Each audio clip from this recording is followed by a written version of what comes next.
মহালয়ার তিথিতে প্রভু নিতাই চাঁদ গৌরহরি গ্রহণ করেছে বাসমতি চালের অন্ন, পেঁপের চোখা, ধনেপাতা দিয়ে, মুগ ডাল, আলু কপির রসা, কাঁচা কলার কোপ্তা, টমেটোর চাটনি আর বিসলারি জল। সেই প্রসাদ বৃন্দারানী গ্রহণ করেছে, গুরুবর্গরা ক্রমান্বয়ে গ্রহণ করেছে।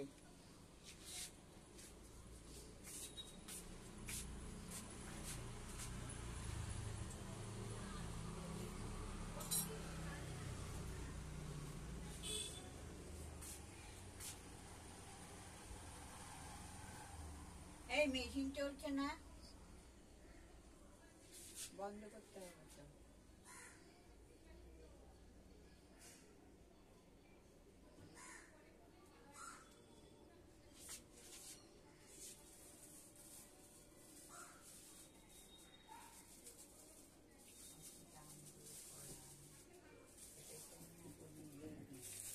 দাম দিয়ে শুধু জিনিস